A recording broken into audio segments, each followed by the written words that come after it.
जय श्री राधे कृष्ण। आप सबका हमारे चैनल पर बहुत बहुत स्वागत है। आज इस वीडियो में आप सुनेंगे पड़वा पर सुनी जाने वाली चिड़ा चिड़ी की कहानी। तो आइए वीडियो को प्रारंभ करते हैं। दोस्तों, इस कहानी को कार्तिक पूर्णिमा के अगले दिन पड़वा को सुना जाता है। आटे से घर बनाते हैं और आटे की चिड़ा चिड़ी बनाकर घर के बीचों बीच रखते हैं। उन्हें कपड़े पहनाते हैं और आटे के घर में घर का सारा सामान रखते हैं। चिड़ा और चिड़ी को खील बताशे का भोग लगाया जाता है। इस दिन खिचड़ी बनाते हैं, ठाकुर जी को भोग लगाकर खुद भी प्रसाद खाते हैं। तो आइए कथा का प्रारंभ करते हैं। बोलिए कृष्ण भगवान की जय, राधे मैया की जय। 4 चिड़ियां थीं। चारों कार्तिक मास में कार्तिक नहाती थीं। पड़वा के दिन चारों चिड़ियों ने सोचा कि चलो खिचड़ी बनाते हैं। एक चिड़िया चावल ले आई, एक चिड़िया दाल ले आई, एक चिड़िया घी ले आई और एक चिड़िया नमक ले आई। सबने मिलकर खिचड़ी बनाई। सबने सोचा कि पहले नहा लिया जाए, तब खिचड़ी खाते हैं। सब चिड़िया नहाने चली गईं। पहले एक चिड़िया आई, उसे बहुत जोर की भूख लगी थी। बाकी चिड़िया अभी आई नहीं थी, तो उसने खिचड़ी की भाप खा ली। दूसरी चिड़िया आई तो उसने खिचड़ी का पानी पी लिया। तीसरी चिड़िया ने खिचड़ी खा ली। चौथी चिड़िया आई तो उसने खुरचन खा ली। चारों चिड़िया मर गईं। जिस चिड़िया ने भाप खाई थी वह राजा के घर राजकुमारी बनी।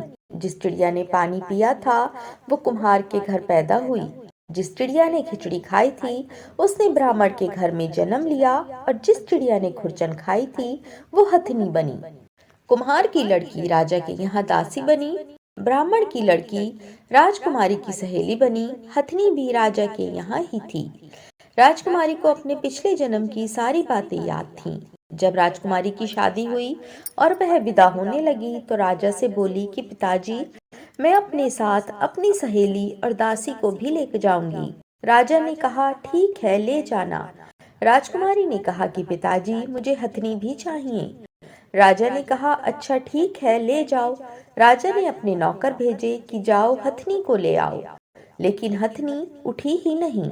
तब राजकुमारी खुद उसके पास गई और उसके कान में पिछले जन्म की बात कही, जिसे सुनकर हथिनी तुरंत ही उठ गई।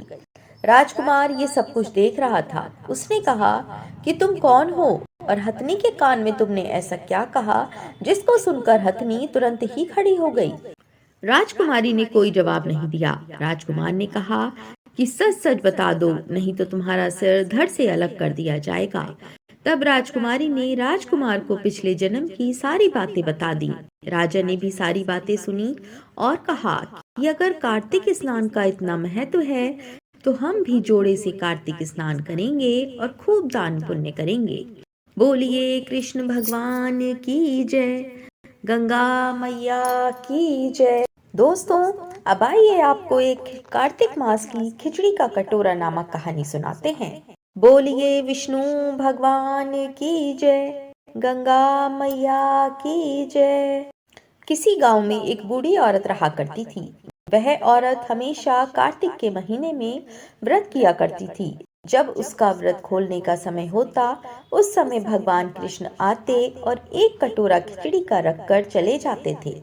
उस बुढ़िया के पास वाले घर में एक दूसरी औरत रहती थी जो हमेशा ये देखा करती थी और उसको बुढ़िया से बहुत अधिक जलन होती थी कि इस बुढ़िया का कोई भी नहीं है, फिर भी इसे खाने के लिए रोज ही खिचड़ी मिल जाती है। एक दिन कार्तिक महीने में स्नान के लिए वह बूढ़ी औरत गंगा में गई और उसके जाने के बाद भगवान श्री कृष्ण ने उसके लिए खिचड़ी का कटोरा उसके घर पर रख दिया। पड़ोसन ने देखा कि खिचड़ी का कटोरा उसके घर पर रखा है और बुढ़िया घर पर नहीं है, तो उसने खिचड़ी का कटोरा उठाकर घर के पिछवाड़े फेंक दिया। जब बुढ़िया कार्तिक स्नान करने के बाद घर वापस लौट कर आई तो उसे खिचड़ी का कटोरा नहीं मिला और फिर वह उस दिन भूखी ही रही। वह औरत बार बार एक ही बात को दोहराती रही कि कहाँ गई मेरी खिचड़ी और कहाँ गया मेरा खिचड़ी से भरा हुआ कटोरा। बुढ़िया की पड़ोसन ने जहाँ खिचड़ी का कटोरा फेंका था वहाँ पर एक पौधा उगाया और उसमें बहुत सुंदर 2 फूल खिल गए। एक बार उस राज्य का राजा उस ओर से निकला तो उसने उन दोनों फूलों को देखा तो उसने वह फूल तुड़वा लिए और अपने महल में ले आया। महल में लौटकर उसने वह फूल अपनी रानी को दे दिए। रानी ने जब उन फूलों को सूंघा तो वह गर्भवती हो गई। कुछ समय बाद रानी ने 2 सुंदर पुत्रों को जन्म दिया। राजा के दोनों पुत्र जब बड़े हुए तो वह किसी से भी नहीं बोलते थे, लेकिन जब वह दोनों शिकार पर जाते थे तो रास्ते में उन्हें वही बुढ़िया मिलती थी जो अभी तक यही कहती थी कि कहाँ गई मेरी खिचड़ी और कहाँ गया मेरा खिचड़ी का कटोरा। उस बुढ़िया की बात सुनकर दोनों बालक कहते हैं कि हम ही हैं तुम्हारी खिचड़ी और हम ही हैं तुम्हारा कटोरा। ऐसा हर बार होता था जब वह दोनों बालक शिकार पर जाते थे। एक बार राजा के कानों में ये बात पड़ गई। राजा को ये सुनकर बहुत आश्चर्य हुआ कि दोनों लड़के किसी से भी बात नहीं करते हैं, तब ये बुढ़िया से कैसे बात करते हैं। राजा ने बुढ़िया को अपने महल में बुलवाया और कहा कि हमसे तो क्या और किसी से भी ये दोनों नहीं बोलते हैं, लेकिन तुमसे ये दोनों कैसे बोलते हैं। बुढ़िया ने कहा कि महाराज, मुझे नहीं मालूम कि ये दोनों मुझसे क्यों बोलते हैं। मैं तो कार्तिक का व्रत करती थी और भगवान श्री कृष्ण मुझे खिचड़ी का कटोरा भर कर दे जाते थे। एक दिन जब मैं गंगा स्नान करके वापस आई तो मुझे वह खिचड़ी नहीं मिली। मैं तब से यही कहने लगी कि कहाँ गई मेरी खिचड़ी और कहाँ गया मेरा कटोरा। तब उन दोनों बच्चों ने कहा कि तुम्हारी पड़ोसन ने तुम्हारी खिचड़ी फेंक दी थी तो उसके 2 फूल बन गए थे। वह फूल राजा तोड़कर ले गए और अपनी रानी को दे दिए, और जब रानी ने फूल सूंघा तो हम 2 लड़कों का जन्म हुआ। हमें भगवान श्री कृष्ण ने ही आपके लिए भेजा है। सारी बात सुनकर राजा ने बुढ़िया को महल में ही रहने को कहा। हे कार्तिक महाराज, जैसे आपने बुढ़िया की बात सुनी वैसे ही आप व्रत करने वालों की भी सुनना। व्रत करने वालों के हर कष्ट, हर संकट को दूर करना, उन पर और उनके परिवार पर हमेशा अपनी कृपा दृष्टि, अपना आशीर्वाद बनाए रखना। बोलिए विष्णु भगवान की जय, कृष्ण भगवान की जय। अब आपको कार्तिक मास की कही जाने वाली बुढ़िया और हनुमान जी की कहानी का श्रवण कराते हैं। बोलिए विष्णु भगवान की जय। बहुत समय पहले की बात है। किसी गांव में एक बुढ़िया रहती थी। उसके एक बेटा व बहू भी थे जो उसी के साथ रहते थे। एक बार जब कार्तिक का महीना आया तो बुढ़िया ने अपने बेटे से कहा कि वह कार्तिक स्नान के लिए जाएगी और 1 महीना वहीं रहेगी। ये सुन उसके बेटे ने अपनी पत्नी से कहा कि माँ के लिए 30 लड्डू बनाकर दे दो ताकि वह पूजा पाठ करने के बाद लड्डू खा लिया करेगी। बहू ने गुस्से में आकर 30 लड्डू बनाकर दे दिए। बुढ़िया नदी किनारे कार्तिक स्नान को गई और वहीं एक किनारे पर झोपड़ी बनाकर रहने लगी। बुढ़िया रोज सवेरे उठकर स्नान करती और जैसे ही एक लड्डू निकालकर खाने लगती तो हनुमान जी बंदर के रूप में आते तो बुढ़िया वह लड्डू खुशी से बंदर को दे देती। बुढ़िया बंदर को लड्डू खिलाती थी और बुढ़िया को बंदर को लड्डू खिलाने से बहुत खुशी मिलती थी। हनुमान जी भी बुढ़िया से बहुत खुश थे। इस तरह से कार्तिक का पूरा महीना बीत गया और सभी 30 लड्डू हनुमान जी बंदर के रूप में खा गए।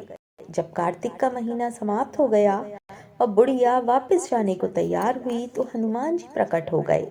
उन्होंने बुढ़िया की इस झोपड़ी की जगह पर एक आलीशान महल बना दिया। बुढ़िया का पूरा महल धन दौलत से भर गया। उसकी सारी बीमारियां भी दूर हो गईं। ये सब होने पर वह अपने बेटे के पास गई। बुढ़िया को इतना धनी देखकर उसकी बहू ने मन में सोचा कि अगले कार्तिक मास में अपनी माँ को कार्तिक स्नान के लिए जरूर भेजूंगी। और अगले कार्तिक आने पर उसने अपनी माँ को कार्तिक स्नान करने के लिए कहा। उसने बहुत प्यार से पूरे 30 लड्डू, घी व बहुत सा मेवा डालकर अपनी माँ के लिए बनाकर दे दिए। माँ कार्तिक स्नान के लिए गई और जैसे ही सुबह सवेरे नहाकर लड्डू खाने बैठती तो हनुमान जी बंदर का रूप धारण कर उसके सामने बैठ जाते तो वह पत्थर मारकर उन्हें भगा देती और कहती कि इससे मेरा पेट ही नहीं भरा तो तुम्हें कैसे दूं। उसका रोज का यही क्रम 30 दिन तक चलता रहा। जब कार्तिक का महीना खत्म हो गया तो हनुमान जी फिर से प्रकट हुए और उन्होंने बहू की माँ की झोपड़ी को कूड़े में बदल दिया और उसकी माँ को डोकर बना दिया। इधर कार्तिक का महीना समाप्त होने पर बुढ़िया की बहू ने अपने पति से कहा कि कार्तिक का महीना समाप्त हो गया है, आप मेरी माँ को गाजे बाजे के साथ ले आओ। लड़का जब अपनी सास को लेने गया तो वहां देखता क्या है कि कुटिया की जगह कूड़े का ढेर लगा हुआ है और उस पर उसकी सास डोकर बनकर बैठी है। लड़के को देखकर हनुमान जी प्रकट होकर बोले, बेटा, तुम्हारी माँ ने सच्चे दिल से कार्तिक का स्नान किया था, इसी कारण तुम्हारी माँ पर कार्तिक देव प्रसन्न हुए थे। लेकिन तुम्हारी सास ने लालच और पापी मन से ही ये कार्तिक स्नान किया है। उसने कार्तिक मास में अपनी बेटी के घर का अन्न खाया है, इसलिए कार्तिक देवता इससे नाराज हो गए हैं और उन्होंने इसे डोकर बना दिया है। ऐसा कहकर वहां से हनुमान जी चले गए और वह अपनी बूढ़ी सास को लेकर अपने घर आ गया। बोलिए हनुमान जी की जय, विष्णु भगवान की जय। दोस्तों, अगर आपको हमारी कहानियाँ अच्छी लगी हों तो आप हमारे चैनल को अवश्य सब्सक्राइब करें और जल्दी से जल्दी हमारी 1000 सब्सक्राइबर पूर्ण होने में हमारी मदद करें। राधे राधे।